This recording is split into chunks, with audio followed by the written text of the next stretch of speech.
د موسم په ګرمېدو سره د خوست غرایزي سیمو ته د سیلانیانو تګ راتګ مخ په زیاتېدو دی. د خوست یو شمېر سیمې چې د طبیعت له ښکلاو برخمنې دي، د اونۍ په جریان کې سلګونه خلک د میلو او ساعتېریو لپاره ورځي. یو هم له دې سیمو د قلندر ولسوالي ده چې د روانو اوبو او شنو طبیعي ښکلاګانو په لرلو یې د خلکو پام ورخپل کړی. سید عالم هاشمي او انعام الله ویاړ د پروان او لوګر ولایت اوسېدونکي دي. هغوی ځکه دلته راغلي چې د هېواد له نورو سیمو او ښکلاګانو خبر شي او د وطن دوستۍ پیغام تر نورو ورسوي. سید عالم وایي د ګرځندوی صنعت په هېواد کې مخ په ودې روان دی.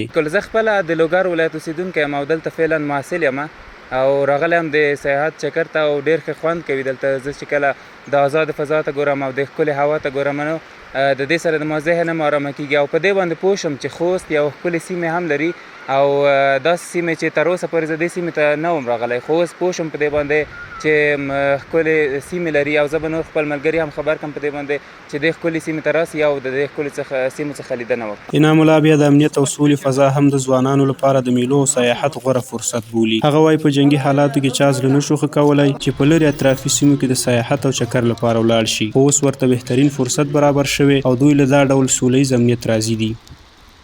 واقعیت هم د افغانستان هر سرسبزه سیمه هر سیمه د لیدلو وړ ده او باید خلک لیدنه نه وکړي.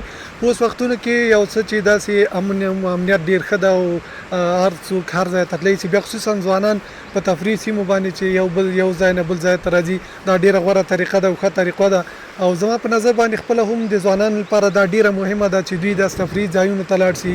یو د ذهني ارامتیا لپاره ډېره مهمه ده او د دې ترڅنګ ځوانانو یو بل سره د یو بل منطقې او یو بل دود کلتور او دستورونو نه خبرېږي، د افغانستان هغه د سرسبز او د ښکلو منطقو نه دوی له نږدې نه ویني او له هغې له حالاتو نه خبرېږي.